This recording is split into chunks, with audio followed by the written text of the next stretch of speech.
warahmatullahi wabarakatuh. Perkenalkan, nama saya Yunda Dewi Branda dengan nomor induk mahasiswa 2004899. Dari kelompok 5, penyaji kelima akan membahas mengenai mempersiapkan guru prajabatan sekolah dasar untuk mempromosikan ide besar dalam studi sosial. Pada bagian ini dijelaskan pengaruh metode pembelajaran IPS untuk guru sekolah dasar yang bertujuan untuk merancang ulang proses pembelajaran agar berpacu atau bertujuan pada ide-ide atau gagasan besar. Yang pertama yaitu studi sosial untuk ide besar.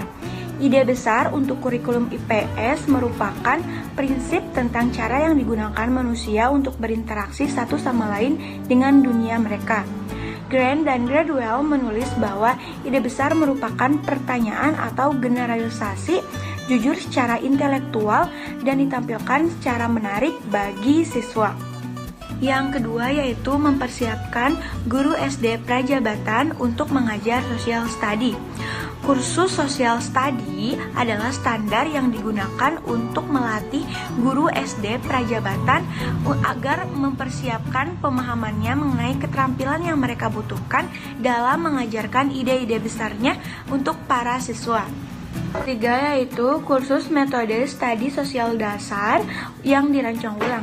Pada bagian ini, setiap guru prajabatan diminta untuk merancang kembali pembelajaran atau ide besar yang sudah mereka buat, yang bertujuan untuk menilai apakah ide besar yang sudah mereka terapkan akan berjalan dengan baik dalam proses pembelajaran yang diberikan kepada siswa, supaya guru tersebut dapat lancar dalam menerapkan ide besar yang sudah mereka rancang. Pada bagian yang keempat yaitu desain studi.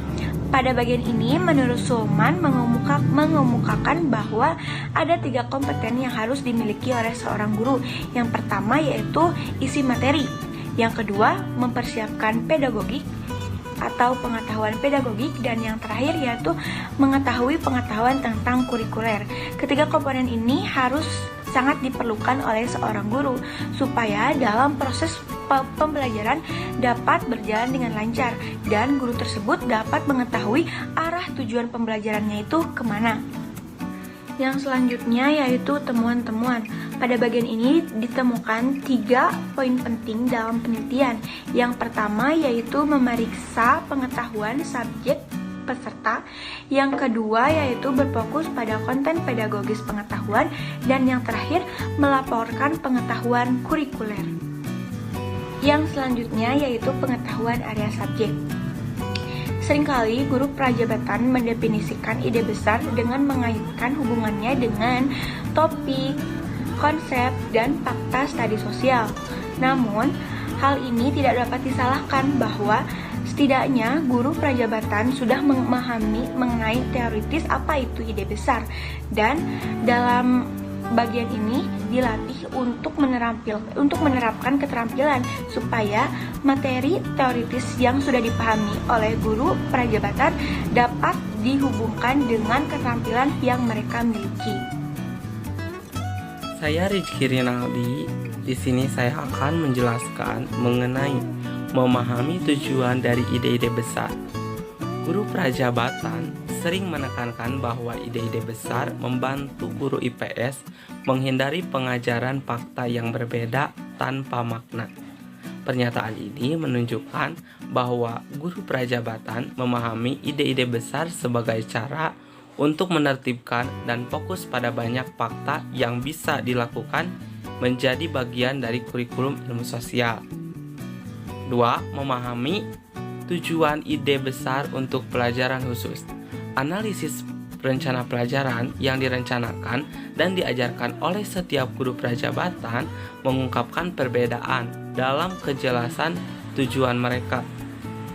Ketika guru prajabatan memiliki keyakinan tentang tujuan mengajarkan ide-ide besar, mungkin sulit untuk dijelaskan dan diartikulasikan. Tujuan ini berkaitan dengan konten studi sosial tertentu. Pengetahuan konten pedagogis. Selain membentuk keyakinan tentang tujuan mengajarkan ide-ide besar, Pelayanan kebutuhan guru untuk mempelajari bagaimana membuat kurikulum IPS yang ditujukan untuk ide-ide tersebut. Dengan kata lain, mereka harus mampu memfasilitasi pengujian ide-ide besar dengan cara yang dipahami oleh pelajar muda. Menjadikan ide besar sebagai fokus pengajaran. Pelajaran ini memiliki 3 kegiatan. Pertama, membaca dan diskusi mengenai gambar yang ada di kelas. Kedua, diskusi tentang peran yang dimainkan di kelas. Ketiga, proyek kecil berupa kelompok dan tanya jawab di kelas.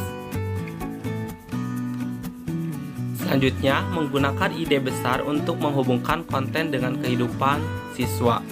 Sebagian besar guru prajabatan dibuktikan melalui praktik mereka, berupa kesadaran bahwa konten studi sosial harus terhubung dengan pengalaman, agar siswa dapat memiliki makna bagi mereka. Tetapi, semua peserta membuat jenis koneksi dalam pelajaran mereka yang berlaku sebagai aspek kehidupan mereka. Selanjutnya, pengetahuan kurikuler dan konstekstual. Komponen penting dari pengetahuan guru yang dibutuhkan untuk memberlakukan studi sosial karena gagasan besar adalah pemahaman tentang hambatan yang membuat jenis mengajar ini langka di ruang kelas, dan strategi yang mungkin digunakan untuk menghindari hambatan ini. Selanjutnya, memahami hambatan studi sosial untuk ide besar. Guru prajabatan bertumpu pada kemampuan mereka untuk memberikan penjelasan yang kuat. Adanya perhatian terhadap ide-ide besar yang mereka saksikan dalam pengalaman lapangan mereka. Pertama dan yang terpenting, mereka menyalakan marginalisasi studi sosial pada ruang kelas dasar. Menavigasi hambatan ke studi sosial untuk ide besar. Mereka tidak banyak bicara tentang strategi konkret yang mungkin mereka lakukan dan digunakan untuk menghindari hambatan ini. Namun demikian, kebanyakan dari mereka menyatakan demikian yang dimaksudkan untuk menyelenggarakan studi sosial seputar ide-ide besar di ruangan kelas masa depan mereka. Sekian. Kesimpulan yang bisa kita ambil dari bab ini bahwa dalam proses penyampaian ide besar dibutuhkan pengetahuan, pemahaman, dan keterampilan. Apabila hanya mempunyai salah satu dari ketiga ini, maka dalam proses penyampaiannya pun akan berjalan secara cacat atau tidak sesuai dengan keinginan kita. Karena pengetahuan, pemahaman, dan keterampilan merupakan satu kesatuan yang harus disatukan supaya nantinya menghasilkan satu ide yang dapat bermanfaat bukan hanya dalam lingkungan sekolah dalam proses pembelajaran, namun dapat diambil dan dimanfaatkan dalam lingkungan sekitar. Cukup sekian yang bisa saya dan Rizky sampaikan mengenai bagian kelima ini. Mohon maaf apabila ada kesalahan. Wassalamualaikum warahmatullahi wabarakatuh.